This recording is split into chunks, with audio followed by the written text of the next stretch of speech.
गोपाल भवन कूचा चालान में हनुमान जन्मोत्सव पर भव्य अनुष्ठान का आयोजन किया गया। कूचा चालान स्थित गोपाल भवन में हनुमान जन्मोत्सव के पावन अवसर पर भव्य धार्मिक अनुष्ठान का आयोजन बड़े ही श्रद्धा और भक्ति भाव के साथ किया गया।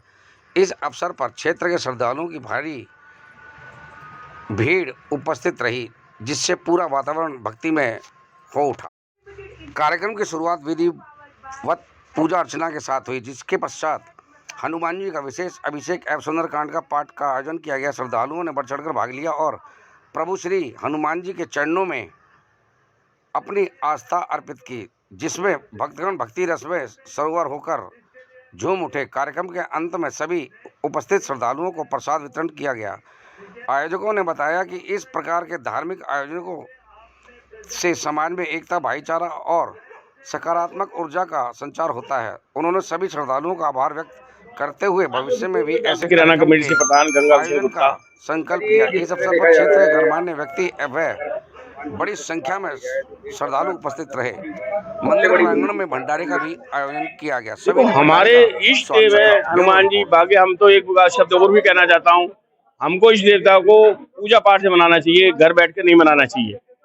एक इश्यू हमारे यहाँ रहता है कि जी आप घर पर ही बैठो, मैं कहता हूँ कहीं पर भी हमारा महोत्सव है तो महोत्सव को हमको पूजा पाठ करें, लोगों को अपने साथ जोड़ें, भंडारा करें, सुंदरकांड का पाठ रखें, हनुमान चालीसा रखें तो बढ़िया है। बाकी हम सबके ऊपर हनुमान देव की बहुत, हमारी इस देवता की बहुत बड़ी मेहरबानी है। हमारा पूरा अभी मैं रास्ते में आ रहा था, हनुमान जन्मोत्सव की तो खुशी है ही, लेकिन इंद्र देवता हमारे को प्रसाद दे। देखो, जो हमारी मनोकामना है इंद्र देवता आज पूरी कर रहे हैं। हमारे ऊपर बारिश देखने को कहते हैं जो तुमने जिस इच्छा से आज तुमने कार्यक्रम रखा है वो तुम्हारी इच्छाएं सारी पूर्ण होंगी। और मैं कहता हूँ हमारे ग्रुप में जो भी लोग आए हैं, जो लोग मानते हैं, आज वो जिस इच्छा से आए हैं वो इच्छा पूर्ण जरूर होगी, मेरा अपना मानना है। आचार्य जी क्या कहेंगे, इस मंदिर की विशेषता क्या है? जिस तरह से बात करी जाए हनुमान जन्मोत्सव की, रामनवमी मनाई जाती है, दशहरा मनाया जाता है, लेकिन अगर सबसे बड़ा पर्व देखा गया है तो वो हनुमान जन्मोत्सव का है। क्या कहेंगे? इस मंदिर का निर्माण 140 साल हो गए आज, और अनवरत दिन प्रतिदिन नूतन नए इस उत्सव के शोभा बढ़ती जा रही है। यहाँ 8 उत्सव मनाए जाते हैं।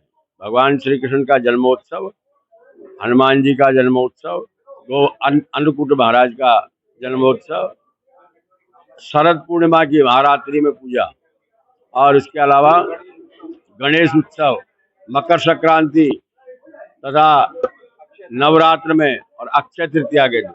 हमारे मंदिर के प्रधान ट्रस्टी हैं ये। हाँ जी सुरेश जी, इनका ये बड़ा बनाया हुआ है इन्होंने, और इनके पूर्वजों ने निर्माण किया था। आज 140 वर्ष हो गए। विशेषता ये है इस मंदिर की, एक बार नित्य नियम से अगर वो आदमी आगे आके मनोकामना अपनी रखता है तो ठाकुर जी 40 दिन में उसकी मनोकामना सिद्ध कर देते हैं। ये यहाँ का निश्चित प्रमाण है ये। और आज अनवरत गति से, मतलब कोई किसी की कमी नहीं, 140 वर्षों से निरंतर सेवा, पूजा अर्चना बड़े विधि विधान से संपन्न है। बात करी जाए सनातनियों की, बात करी जाए सनातनी बहुत कम दिखते, त्योहारों के टाइम पे तो ज्यादा दिखते, लेकिन अगर सनातनियों को इकट्ठा करने की बात करी जाए तो बहुत कम इकट्ठा होते हैं। ऐसा नहीं है। आज सनातन को जागृत करने की आवश्यकता है, और दिन प्रतिदिन हम जागृत करने लग रहे हैं समय समय पे। जैसे ये हनुमान जन्मोत्सव का हो गया, अब रामनवमी का पर्व है उस पर हो गया। ऐसे जो भी तिथि त्योहार आते हैं, बहुत से लोग जानते नहीं अक्षय तृतीया का क्या पर्व महत्व है, लेकिन अक्षय तृतीया को भी हम उत्सव करते हैं, तो सब एकत्रित होते हैं। अब सनातन में जागृतता आने लग रही है और दिन प्रतिदिन उनको उन्नति मिल रही है। आप बता रहे हो अक्षय तृतीया की बात बता रहे हो, लोग जानते हैं, क्यों महत्वपूर्ण माना जाता है? इसलिए माना जाता है कि उस दिन भगवान परशुराम जी का जन्म हुआ था, और उसी दिन से नए युग का आरंभ हुआ था। तो एक नया युग जब हम प्रारंभ कर रहे हैं तो उस समय में सम्मिलित होकर के उत्सव बनाएं, इससे बढ़िया तो कोई बात ही नहीं होती। सबसे पहले मैं आपका नाम जानना चाहूँगा। सुरेश कुमार तोशनीवाल। जिस तरह से सुरेश जी आचार्य जी ने इस मंदिर की बात करी कि 140 साल हो चुके हैं, तो मेन जो इस मंदिर की जो प्रांगण में जो बात कर रहे हैं, ऐसा क्या रहा इसके अंदर? ये तस्वीर की भी फोटो लीजिए। ये मेरे ग्रैंडफादर के ग्रैंडफादर है, इन्होंने ये बनाया था और मैं बड़ा भाग्यशाली हूँ कि इस परिवार में पैदा हूँ। और ठाकुर जी की कृपा है कि मुझे इतना सेवा का मौका मिल रहा है, तो वो सेवा ठाकुर जी की अपनी जब तक रहूं जब तक सेवा करता रहूं। जैसे आचार्य जी बता रहे हैं कि अक्षय तृतीया हो या परशुराम जयंती हो या रामनवमी हो, इस मंदिर के प्रांगण में हर साल जो है हर- बहुत धूमधाम से बहुत धूमधाम से नहीं तो ठाकुर जी की कृपा है और हमारे दादाजी की है। हमारे फादर ने जब डिवीजन हुआ था तो एक प्रॉपर्टी ठाकुर जी के नाम कर दी थी। चावड़ी बाजार में बहुत बड़ा मकान है। सबसे पहले बॉस मैं आपका नाम जानना चाहूँगा। नमस्कार, मैं धीरज सिंधवानी धीरज जी, 140 साल पुराना मंदिर है। विशेषता जो कहते हैं ना, बांके बिहारी जी बैठे हुए हैं और विशेषता भी आचार्य जी ने बताया कि 40 दिन में यहाँ पे जो है मनोकामना पूरी होती है। और आज हनुमान जन्म उत्सव के मौके पे पूरी मार्केट और बात करी जाए प्रसाद की, तो क्या कहेंगे इसके मौके पे? देखिए, बहुत पुराना मंदिर है, बहुत लोगों की आस्था जुड़ी एक मिनट।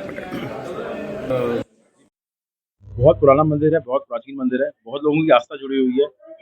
आजकल के टाइम पे प्रभु का सहारा है और स्पेशली जो अभी इस टाइम पे परिस्थिति विश्व भर की चल रही है, तो हर आदमी को जरूर ज़्यादा से ज़्यादा प्रभु कीर्तन में आना चाहिए।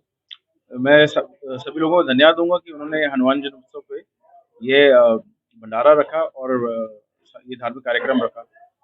हम चाहते हैं हनुमान जी हम सब पे कृपा करें और हमें इस विकट परिस्थिति से निकालने की। मंदिर की विशेषता क्या है? मंदिर की विशेषता, मंदिर इसमें गोपाल मंदिर की जी, गोपाल मंदिर की विशेषता ये है, एक तो ये पूरे चांदी चौक खारीवाली के क्षेत्र में बहुत पुराना मंदिर बसा हुआ है। जो लोग रोज काम करने वाले, जो लोग यहाँ पे रोज काम करने के लिए अपने घरों से यहाँ आते हैं, उनके लिए बहुत बड़ा आस्था का प्रतीक है। मैं बहुत सारे लोगों को जानता हूँ जो डेली दुकान जाने से पहले यहाँ पे मत्था टेक के जाते हैं और बहुत श्रद्धा है यहाँ पर। जी, क्या नाम है? अजय सिंघल। अरे जी, जिस तरह से प्रसाद की बात करी जाए, लोगों की बात करी जाए, ये कहते हैं ना कि सनातनी धीरे धीरे जुड़ रहा है और आस्था भी पहले से ज्यादा हो चुकी है, क्या कहेंगे? देखो, आस्था तो पहले भी थी। बीच में एक समय ऐसा आया था कि हमारा जो बीच वो वर्क था वो थोड़ा कट गया था। हम ये भंडारा सन 2001 से लगातार यहाँ पे कर रहे हैं। तो इतने लंबे समय से बिना नाम के, बिना उसके, खाली अपने अपने ग्रुप का नाम भी श्रद्धा समर्पण रखा हुआ है। इसीलिए श्रद्धा भाव से और पूरी समर्पण से हम करते हैं। हम ये चाहते हैं कि हमारी जो नई पीढ़ी है वो हमारे सनातन के साथ जुड़े, हमारे प्रभु के साथ जुड़े, जिससे व्यापार में भी उन्नति हो, घर में भी उन्नति हो। क्या सीखना चाहिए जो नई पीढ़ी आ रही है? नई पीढ़ी नहीं चाहती है कि मैं पूजा पाठ करूं, लेकिन जो पुराने बुजुर्ग है वो कहते हैं बेटा अपने सनातन को अगर मजबूत करना है तो पूजा पाठ भी करनी पड़ेगी, लेकिन नहीं मान पाते, बात है नहीं मान पाते। नहीं, नई पीढ़ी ऐसा नहीं चाहती कि पूजा पाठ नहीं करना चाहती। नई पीढ़ी को हमने सिखाया ही नहीं कि पूजा पाठ कैसे करना है, तो उसको धीरे धीरे दोबारा हमको डेवलप करना पड़ेगा। हमने बच्चे को शुरू से ट्विंकल ट्विंकल लिटिल स्टार सिखाया, तो उसको नया का क्या पता लगे। धीरे धीरे उसको हम बताएंगे तो वो जुड़ेगा और उसके हिसाब से मॉडिफाई होना पड़ेगा। आज की डेट में हम नई पीढ़ी को कहें तेरे को धोती पहन के ही पूजा पाठ करना है तो नहीं करेगा। कुछ उसके हिसाब से, कुछ पुरानी रीति रिवाजों के हिसाब से हमको मोल्ड होना पड़ेगा।